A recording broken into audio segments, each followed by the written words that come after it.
Assalamualaikum warahmatullahi wabarakatuh.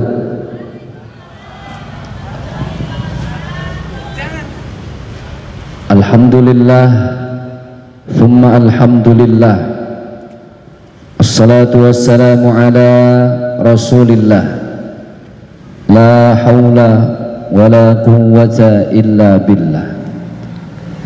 Subhanallah walhamdulillah wa la ilaha illallah wallahu akbar. Allahu akbar walillahil hamd. Banyak masya Allah kita yang mengerti agama tapi seolah-olah belum beragama. Ini yang perlu kita sayangkan. Zaman sekarang ini banyak orang pinter tapi nggak bener.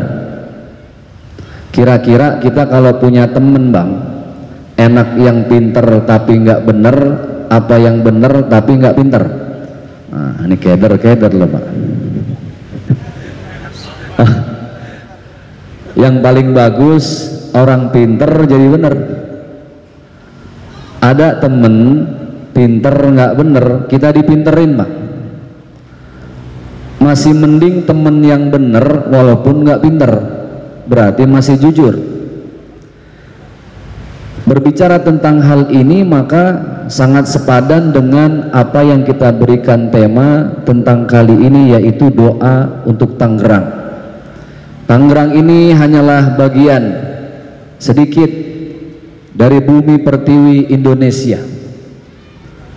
Yang kita pikirkan adalah bukan hanya sekedar Tangerang, tapi bagaimana Indonesia ini menjadi baldatun thayyibatun wa rabbun ghafur. Negara yang diberkahi, yang dikaruniai oleh Allah Subhanahu wa taala. Bapak Ibu yang berbahagia, alhamdulillah malam hari ini kita hadir di sini tentunya atas karunia nikmat dari Allah Subhanahu wa taala. Istighasah. Saya melihat temanya adalah istighasah. Hidup yang sementara ini rasa-rasanya kita nggak boleh terlalu pede dengan doa kita yang kadang kita merasa diijabah. Padahal PR hidup kita ini cuma satu pak, bagaimana kita banyak didoain sama orang lain. Karena belum tentu doa dari mulut kita ini diijabah oleh Allah. Supaya kita banyak didoain orang lain, rumusnya gampang, senengin orang lain, bahagiain orang lain, kan begitu pak. Bapak ngasih uang sama istri 10 juta di rumah, kira-kira sama istri bapak itu didoain apa disumpahin pak? Didoain. Saya belum pernah lihat ada suami ngasih uang disumpahin sama bininya. Dikasih uang 10 juta, kata bini, ya Allah ayah mudah-mudahan sehat tapi cepat mati. Sehatnya enak, cepat matinya ini yang repot nih pak. Kenapa kita harus banyak didoain orang lain? Kita nggak pernah tahu loh dari mulut siapa doa itu diijabah oleh Allah Subhanahu wa taala. Bisa jadi doa yang diijabah bukan dari mulut kiai, bener nggak? Doa yang diijabah bukan dari mulut ustadz, tapi yang diijabah siapa yang sangka kalau ternyata dari mulut seorang tukang parkir, dari mulut seorang tukang sampah yang casingnya tukang parkir, tapi kita nggak pernah tahu kalau dia di sepertiga malam tidak pernah berhenti untuk berdiri dan mengucapkan kalimat Allahu Akbar. Makanya kita ini sering kejebak sama casing pak. Sekarang gini, saya tanya lagi, bapak pilih mana, minyak ontak cap babi apa minyak babi cap ontak? Nah ayo dah, ini mikir mulu Ustaz. Ada minyak ontak cap babi, yang atu minyak babi cap ontak. Yang bagus yang mana bang? Minyak ontak cap babi, gambarnya doang babi tapi isinya minyak. Jangan ketipu sama gambar onta isinya minyak babi, kan begitu. Makanya sekarang alhamdulillah jarang kita nyari orang yang pinter dengan pinter dia jadi benar. Ini yang susah. Makanya kita perlu didoain sama orang supaya kita istiqomah dalam kebaikan. Kenapa istiqomah dalam kebaikan? Kita baca surat Al-Fatihah. Sholat berapa waktu Pak? 5 ya, subuh, zuhur, asar, maghrib, isya. Di setiap sholat ada namanya doa iftitah, bener nggak? Allahu akbar kabira walhamdulillahi katsira wa subhanallahi bukratan wa asila, dan seterusnya. Ini doa iftitah hukumnya apa Pak? Sunnah. Orang sholat nggak baca doa iftitah, sah nggak sholatnya? Sah. Sekarang Al-Fatihah hukumnya apa? Wajib. La salata liman la fatihata lah. Tidak mendapatkan nilai sholat, pahala sholat kalau ada orang sholat nggak baca Al-Fatihah.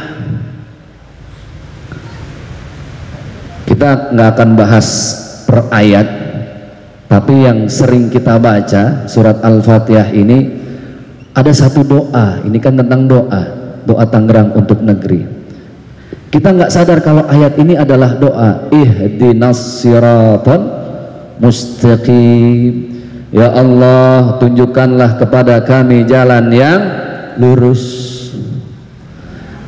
Dulu saya masih kecil ngaji yang model ayat ini Pak, ngebayangin jalan lurus lempeng gitu kayak jalan Jagorawi. Dulu tol masih Jagorawi doang tuh. Saya ngebayangin ya Allah ihdinas siratal mustaqim ini kayak jalan tol. Dulu waktu saya SD Pak, kalau Bapak masih ingat dan sezaman dengan saya, dulu ada namanya komik Petruk. Oh enggak? Itu komik Petruk ada judul satu tentang neraka. Jadi bagaimana di situ dibayangkan orang, digambarkan lewat yang namanya ihdinas siratal mustaqim itu adalah satu rambut dibelah 7. Ada yang nyungsep ke bawah, ada yang disetrika, digambar situ Pak.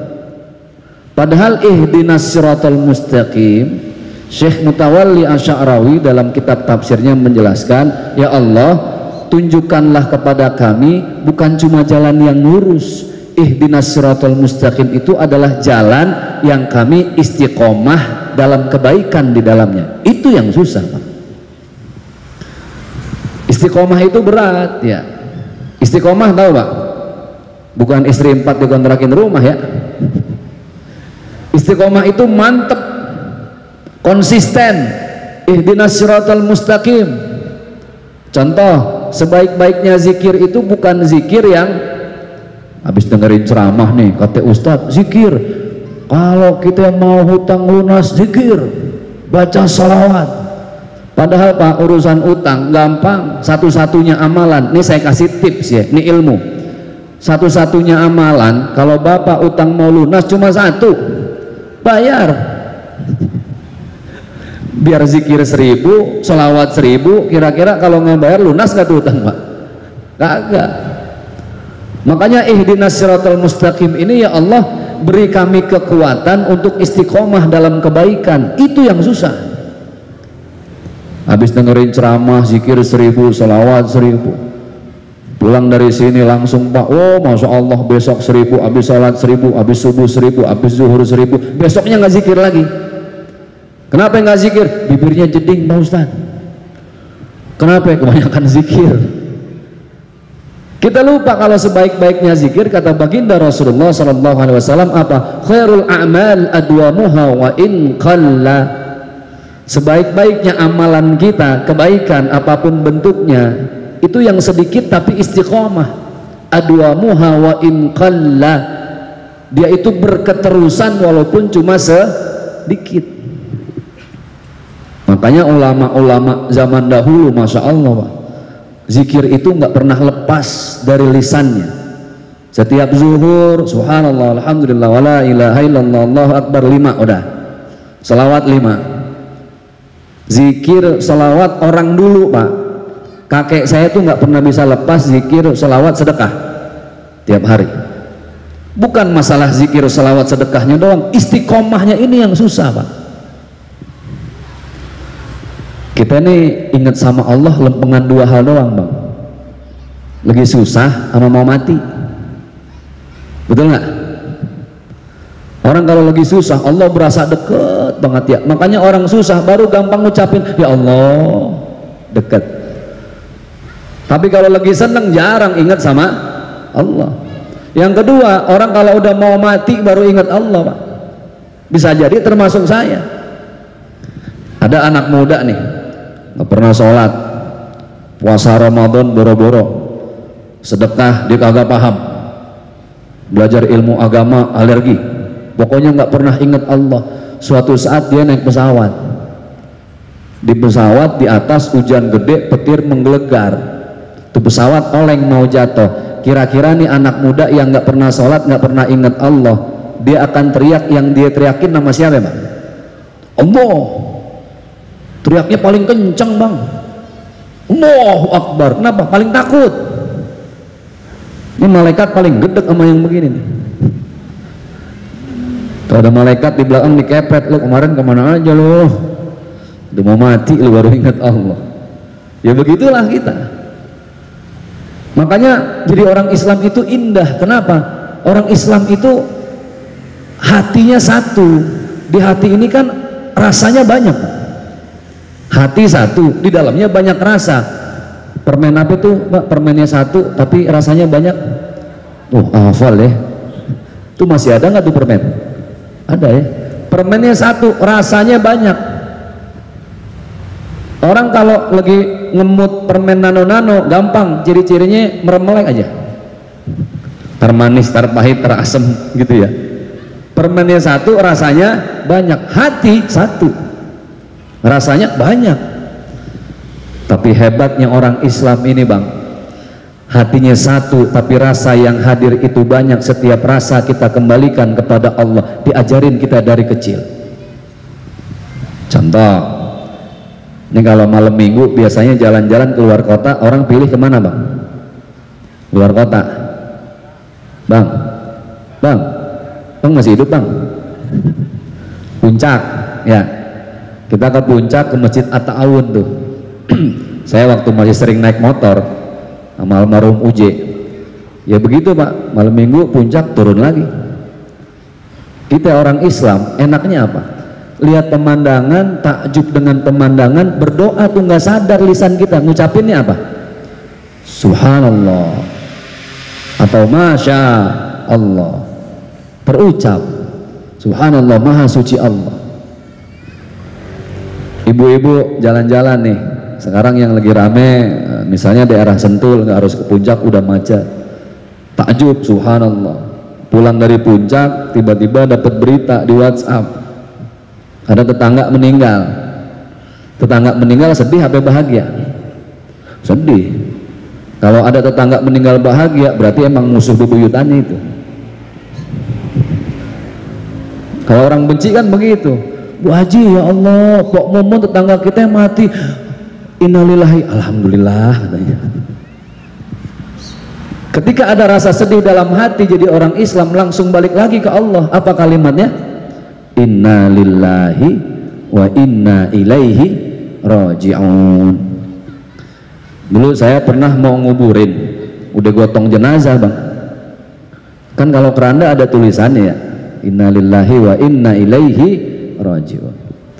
Lagi ribet-ribet nguburin, buru-buru, lagi gerimis. Namanya gerimis, nguburin kan ribet. Bocah pakai narik-narik sarung saya. Pak Ustadz, lu ngapa sih? Mau nanya Pak Ustadz, apaan? Itu tulisan yang di keranda, inna lillahi wa inna ilaihi rajiun, artinya apa? Saya lagi ribet, saya jawab seadanya. Itu artinya yang tidak berkepentingan jarang masuk. Tuh bocah iya aja lagi. Karena memang kalimat inna lillahi wa inna ilaihi rajiun adalah rasa di saat kita mendengar berita duka.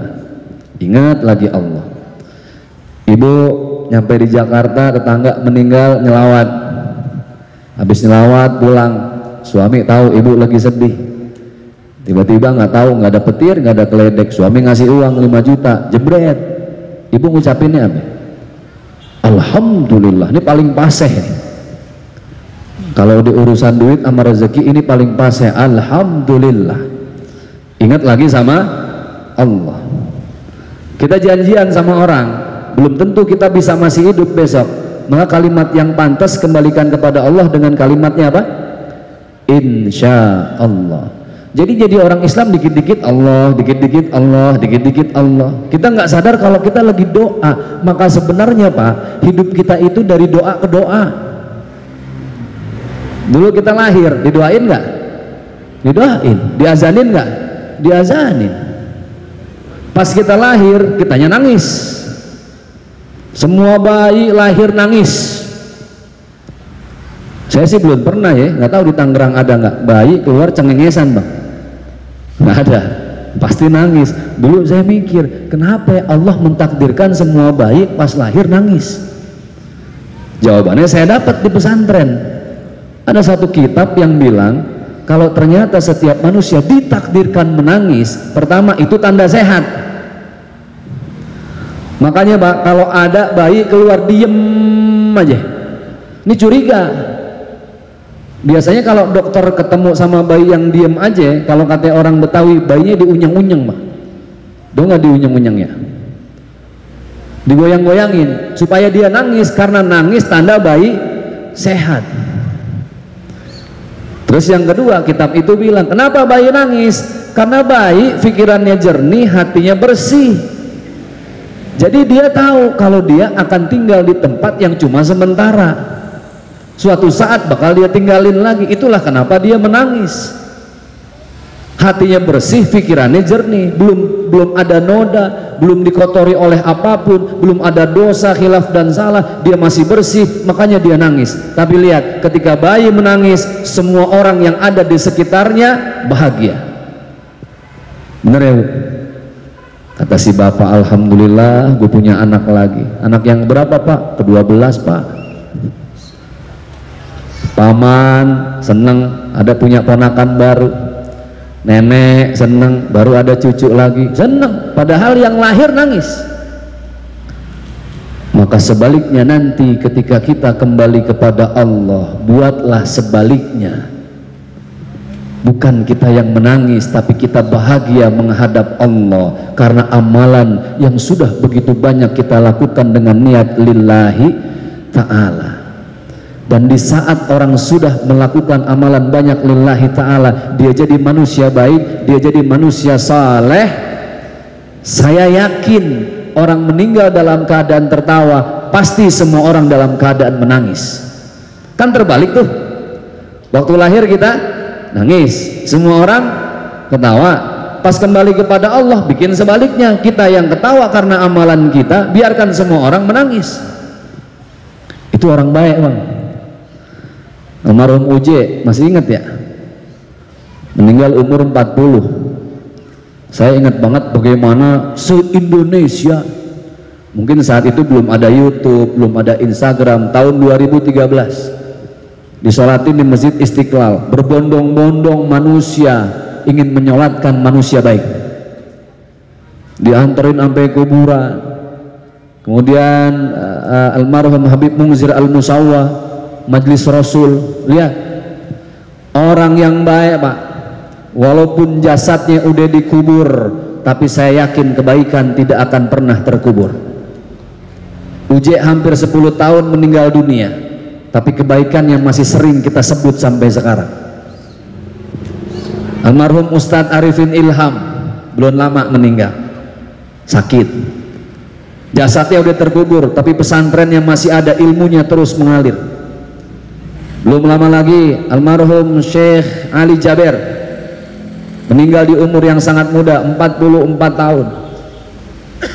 Jasadnya sudah terkubur, tapi kebaikannya tidak pernah terkubur. Inilah orang baik. Apa rugi jadi orang baik? Nggak ada. Tidak ada rugi jadi orang baik. Yang repot Pak, yang repot, yang ribet, udah kita lahir nangis, orang seneng kita lahir, pas mati kitanya masih nangis. Orang nggak cuma seneng, emang nyumpahin. Orang kalau tiap hari bikin gedek orang mulu, ya Allah Pak, yang begini jangan kata mati, hidupnya disumpahin mati mulu. Bener gak? Kan pilihan, mau jadi orang baik, mau jadi orang yang buruk, itu pilihan. Makanya orang meninggal ada husnul khatimah, ada su'ul khatimah. Hadirin yang berbahagia yang dimuliakan oleh Allah Subhanahu wa taala, doa. Kenapa doa itu penting? Ud'uni astajib lakum. Doalah kepadaku, maka aku akan ijabah. Sekarang begini, Pak. Konsep doa itu kayaknya ada yang salah dari kita. Doanya nggak salah. Apa yang salah? Coba lihat. Kita semua kalau berdoa kadang yang pertama selalu kalimatnya adalah kalimat meminta. Betul nggak, Bu? Kalimat meminta, namanya doa. Doa itu identik dengan kita meminta sama Allah. Ya Allah, kasih rezeki ya Allah yang banyak, kasih pekerjaan yang baik, yang halalan thayyibah. Meminta, penuh dengan kalimat-kalimat meminta. Padahal begitu banyak orang alim, para ulama, orang-orang bijak, dalam doanya jarang kita dengar kalimat-kalimat meminta. Tapi orang kalau sudah dekat dan akrab dengan Allah, setiap doanya penuh dengan kalimat-kalimat pujian kepada Allah. Kalimat-kalimat pujian. Sebenarnya sama, Pak. Kita baru pulang kerja dari sini, pulang ke rumah, badan capek, lemah, mana lesu gitu ya, tiba-tiba badan keadaan lagi lemah, bini bukannya nyambut langsung, ayah mas minta yang 24 karat, ayah ganti motor, ganti mobil. Kira-kira kita jadi laki gedek apa enggak model begini? Udah pasti. Kenapa kita gedek? Ya orang lagi capek kok diminta, kan begitu. Padahal logikanya adalah bagaimana kalau kita mau minta ke suami, Bu, kan ada ibu-ibu nih, nggak usah pakai minta, apa yang paling suka kita layani dia. Suami pulang itu ditanya dulu, mau makan dulu, minum dulu, apa mau saya dulu, kan begitu ya. Mau makan dulu, minum dulu, apa ayah mau saya dulu, saya pijitin maksudnya. Oh iya, makan dikasih, minum dikasih, dipijitin lagi, masya Allah, dilayani itu suami. Bu nggak perlu minta, suami nanya, neng lo mau apa neng besok neng? Tuh, kenapa? Ngambil hati suami. Sama Allah, pertama yang sering salah dari kita adalah terlalu banyak kalimat meminta. Kalau sudah meminta, berarti kita memaksa supaya Allah memberikan apa yang kita mau, betul nggak?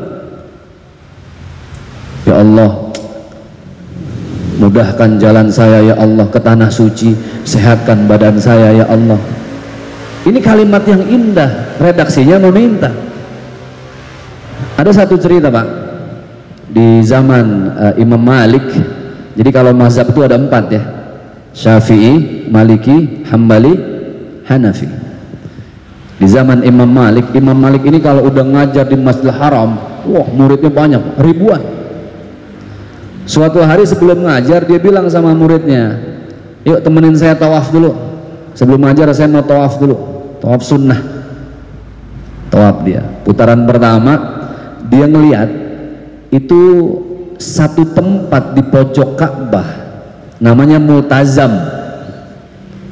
Bapak Ibu kalau lihat gambar Ka'bah, Multazam itu posisinya ada di antara pintu Ka'bah dan Hajar Aswad. Ya, itu Multazam. Tempat di mana semua doa diijabah oleh Allah. Di situ, Pak, mohon maaf, Imam Malik putaran pertama lagi tawaf ngelihat ada seseorang yang serba kurang. Maksudnya serba kurang gimana? Secara fisik. Pertama, udah badannya cacat, mohon maaf. Kemudian kulitnya juga hitam, tidak sempurna seperti manusia biasa. Udah serba kurang, udah. Dia berdoa depan Multazam, lirih suaranya nggak kedengeran. Putaran kedua Imam Malik ngelihat, ya Allah, ini orang khusyuk banget berdoa di depan Multazam. Ketiga, keempat, putaran kelima, putaran keenam, Imam Malik berpikir, ini kalau ada orang yang serba kurang model begini, saya yakin, kata Imam Malik, pasti isi doanya muatannya minta semua. Minta dikasih rezeki, minta disembuhkan, minta dikasih banyak uang buat operasi, waduh pokoknya banyak. Subhanallah, pada putaran yang ketujuh Imam Malik bilang sama muridnya bagaimana? Wahai muridku, yang ngajar biar suruh nungguin dulu. Saya penasaran nih sama orang satu. Apa sih doa yang diucap dari putaran saya pertama sampai saya mau selesai ini tawaf, kok doanya belum selesai-selesai? Imam Malik samperin orang itu dari jauh, Pak, mohon maaf, bau badannya sudah tercium. Ini kan yang saya bilang terjebak sama casing. Ketika dideketin, Pak, subhanallah, tidak ada satu kalimat meminta dari mulutnya.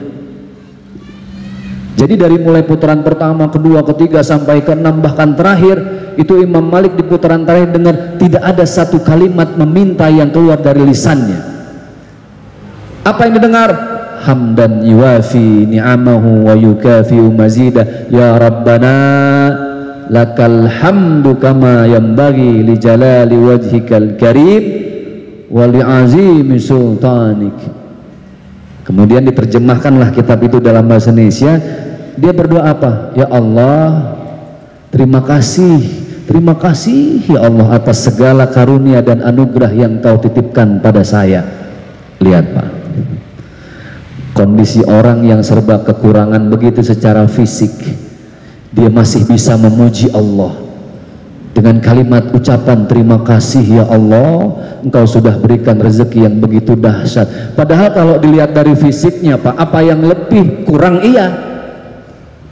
Sampai dia bilang apa? Ya Allah, biarkan aku cacat di mata manusia, tapi jangan biarkan aku cacat di matamu ya Allah.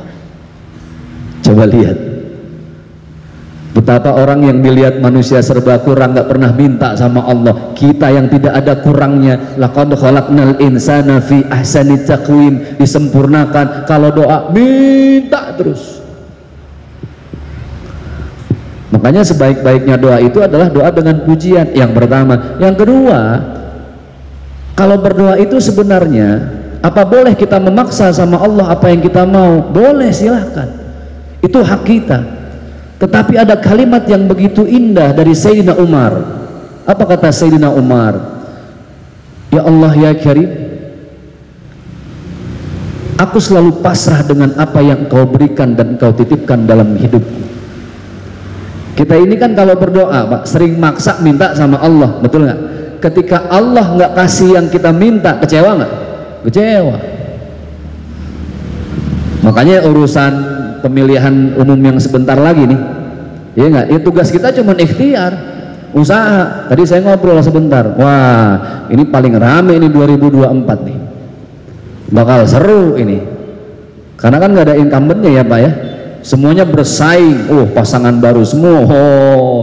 Jangan heran Bang Yoga, Ustadz udah mulai ditempel-tempel nih, ya nggak? Ada yang nempel, ada yang warna kuning, ada yang hijau, ada yang biru, kan gitu. Ibu-ibu saya tanya, Bu, ntar kalau ada calon presiden ngasih sembako bagi nggak? Nggak Pak Ustadz, bohong. Kalau kata saya mah ada calon begitu, mau ngasih sembako ambil aja. Makanya ntar dah 2024 tiap-tiap rumah kaos, banyak banget kaos, dijahit-jahitin, ada yang jadi spray, Pak, saking banyaknya. Ada yang kuning, ada yang biru. Rumah belentang-belentong, semua orang jadi orang baik. Saya sering mengistilahkan begini, masa pemilu itu seperti orang di bulan Ramadan. Bulan Ramadan lihat semua cakep, Pak, semuanya jadi orang baik bulan Ramadan.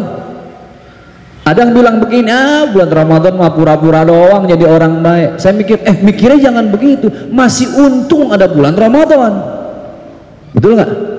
Bulan dimana orang terpanggil buat anak yatim, minimal sebulan dalam 12 bulan ada 1 bulan orang jadi orang baik. Itu lebih baik daripada setahun nggak baik-baik. Pemilu semua jadi orang baik, Pak. Ahli sedekah semua. Yang nggak pernah sedekah, dia nggak. Yang pernah ngeluarin sembako.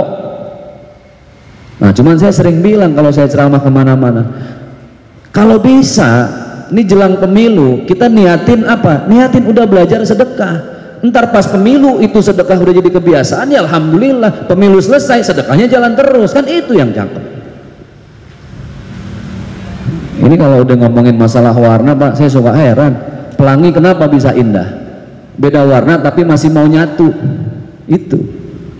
Kadang kita yang di bawah yang kasihan kan. Yang di atas di sosmed pada berantem, yang di bawah ngikut, yang di bawah main bacok-bacokan, di atas udah makan di restoran bareng. Kita kena prank Pak. Makanya perlu diedukasi nih masyarakat. Makanya saya bilang sama yang menyalonin jadi dewan, jadi bupati, kemarin saya ngisi di Batubara, Sumatera Utara. Ustadz doain saya, dia dari partai PDI. Saya mau nyalonin 2024, Bang, lillahi ta'ala aja Bang.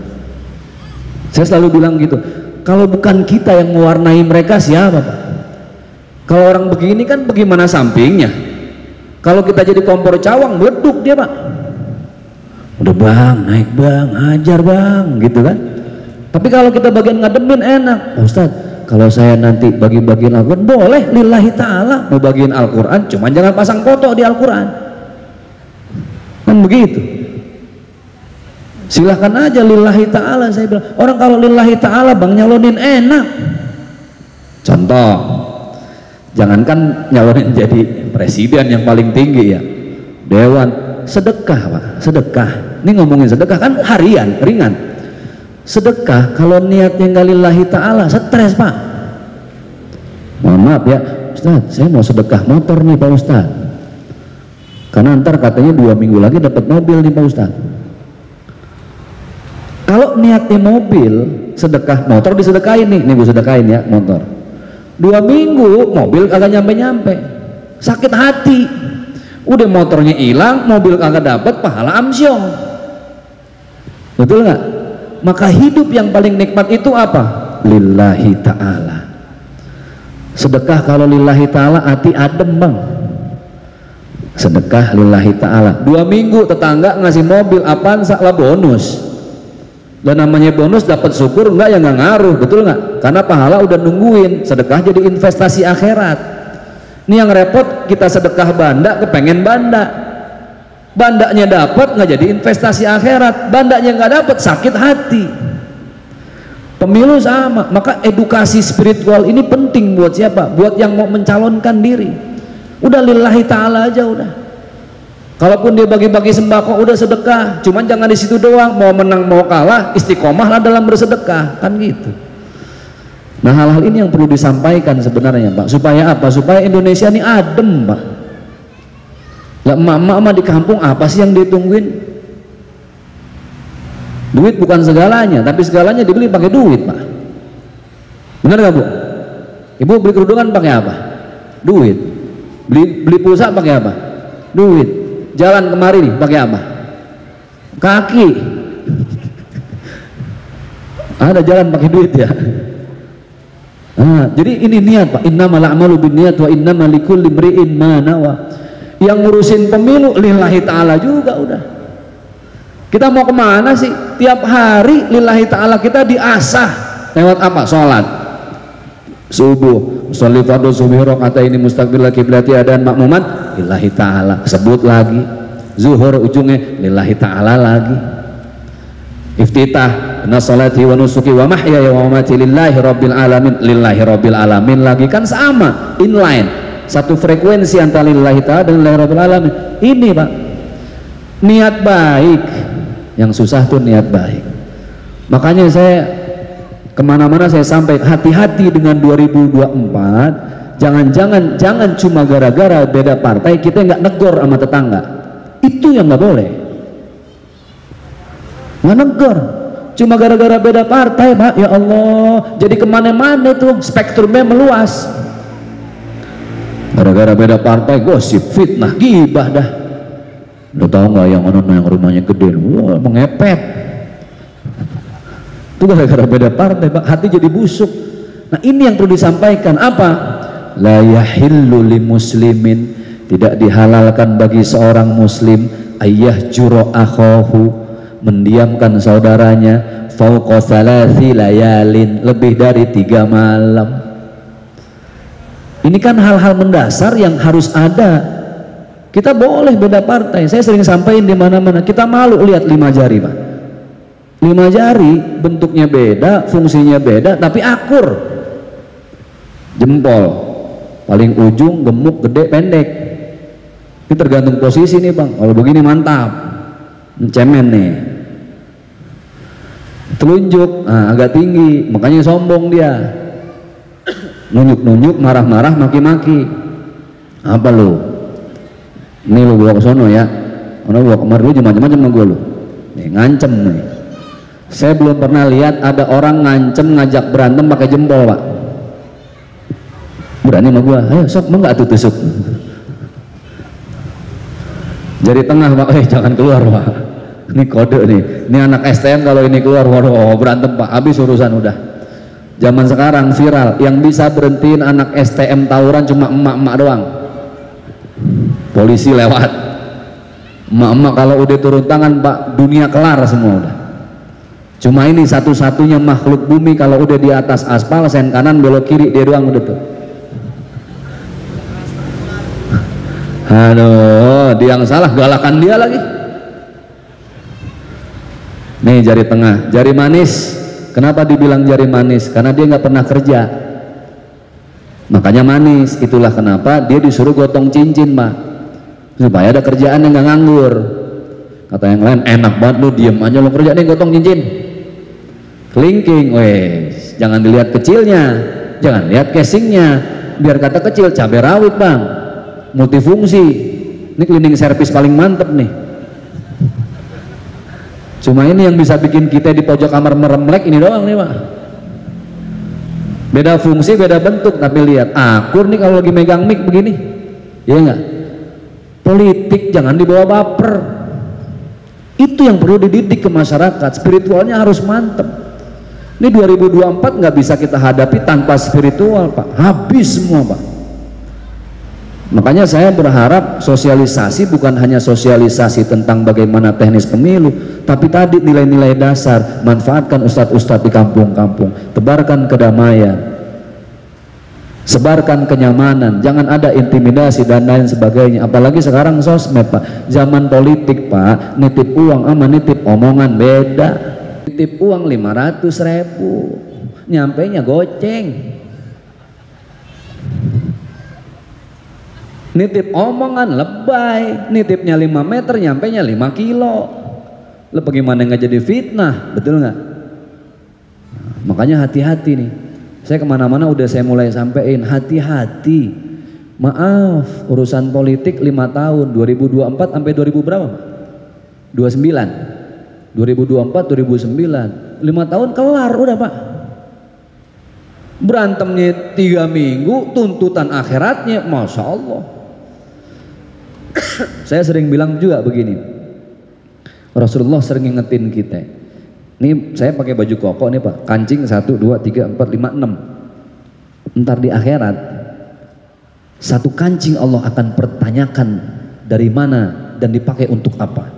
Satu kancing ribet nanyanya. Ada tukang pacul, tukang gali kubur, bandanya nggak punya apa-apa, pacul doang, emang hidup sebatang kara. Tiba-tiba dia ngelihat ada orang Cina dikuburin. Orang Cina kan kalau dikuburin semuanya dibawa pak, betul ya? Ya motor, ya mobil, bini aja kagak, semua dikubur. Tukang pacul melihat, wah banda mulu nih kuburan, udah sepi, 2 malam dia datang, dia pacul lagi, dia gali nih pak.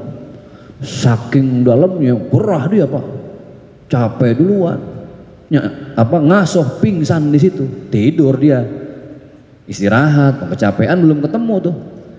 Lagi dia tidur, dia ngimpi 2 malaikat ngedatengin, diusut lama. Ada temennya di mimpi dia nih, temennya lewat, udah kelar, kata malaikat masuk surga dah. Yang ini lewat lo masuk surga dah. Dia nggak kelar-kelar, dihisap nggak kelar-kelar. Dia nanya malaikat, saya diapain sih ini? Ini urusan lu sama gue belum kelar nih, kata malaikat. Urusan apa? Nih cangkul nih atuh. Lihat pak, urusan cangkul aja hisapnya lama, diduluin sama temennya terus dia.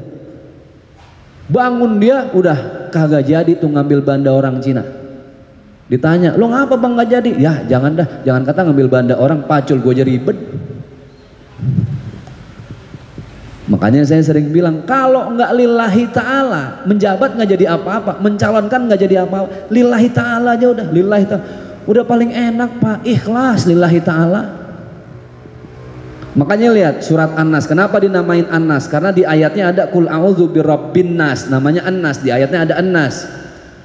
Nama suratnya Al-Lahab, kenapa dinamain Al-Lahab? Tabat yada abi lahabi wa tab.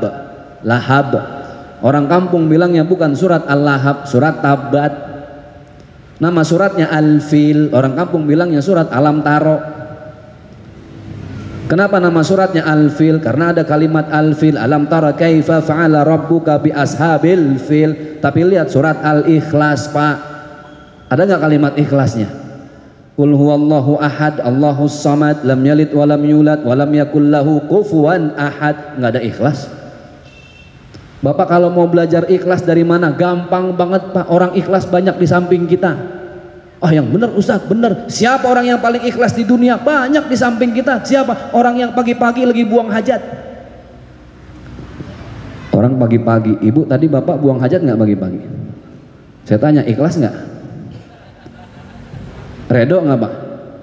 Leredo banget saya Ustadz. Ku lepas engkau dengan bismillah. Tidak akan kucari engkau kemana larinya. Nggak ada pak. Ada orang nyari-nyari lagi, mana ya? Nggak ada. Itu ikhlas tuh pak, dilepas nggak dihitung-hitung lagi. Nah, saya sering ngasih contoh lagi begini. Ini buat teman-teman yang mau menjabat, yang nanti di KPU, kedepankan nilai ikhlas, nggak ada lagi udah. Itu ajaran agama kita. Contoh, ini gula, ini teh, gula diaduk ke teh, tehnya teh apa pak? Teh manis. Gulanya disebut nggak? Agak. Gula ngambek nggak? Nggak. Marah nggak? Agak. Kalau gula ngambek yang stres emak-emak, lah gula kabur, emak-emak mau bikin teh gula habis pada kabur. Ini gula, ini kopi, gula diaduk ke kopi, jadi kopinya kopi mantap. Yang bikin kopi mantap siapa sebenarnya?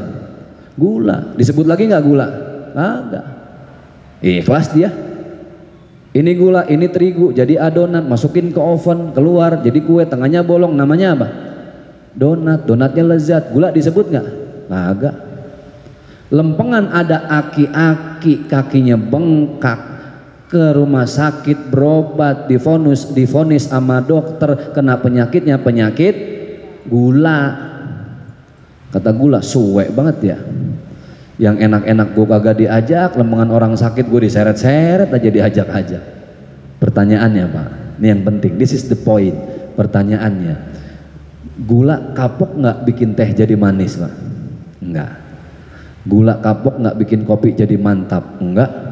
Gula kapok nggak bikin donat jadi lezat? Enggak. Itulah ikhlas. Mau dicaci, mau dimaki, mau dihina, mau dibully, bodoh amat, gue mah lillahi ta'ala. Udah nggak ada yang lain, hidup paling nikmat pak. Kalau nggak lillahi ta'ala pak, hidup kita senang lihat orang lain susah, susah lihat orang lain senang. Tetangga ganti mobil, kita ganti penyakit. Nggak bakal ketemu bahagia. Mau pejabat, mau pengusaha, mau ustadz, mau kiai, emang bener udah lillahi ta'ala. Nah, ini yang perlu saya sampaikan.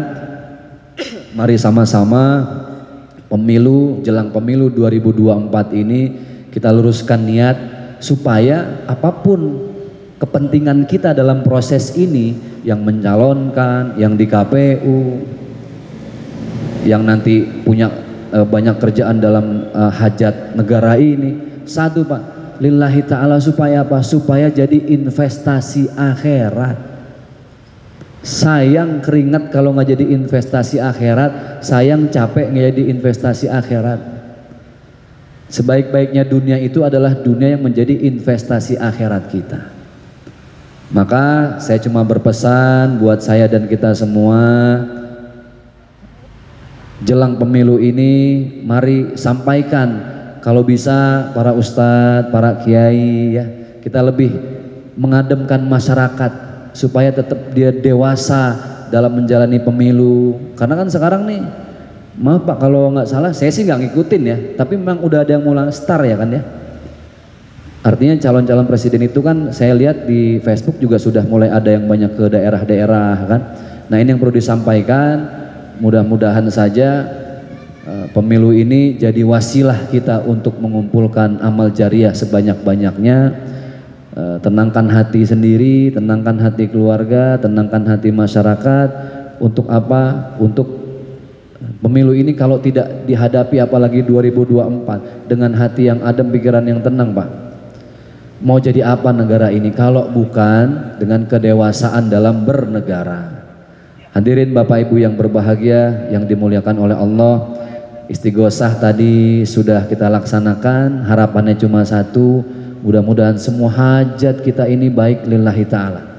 Kalau lillahi ta'ala insya Allah nggak ada orang sakit hati, nggak ada orang yang dibully, karena semua tujuannya satu, baldatun thayyibatun wa rabbun ghafur. Itu saja yang bisa saya sampaikan, mudah-mudahan bisa bermanfaat untuk kita semua. Saya izin Bapak, karena setelah ini kebetulan ada acara maulid lagi di daerah Condet, Jakarta Timur, jadi tidak bisa berlama-lama. Alhamdulillah, doakan saya sehat, kita semua juga semakin sehat. Sekali lagi luruskan niat, karena Allah menilai bagaimana kita mengawali pekerjaan dengan niat tulus lillahi ta'ala karena kebaikan. Salam buat keluarga semuanya, mudah-mudahan bermanfaat. Saya langsung izin, mohon pamit, tidak bisa lama-lama karena harus berangkat lagi ke Condet.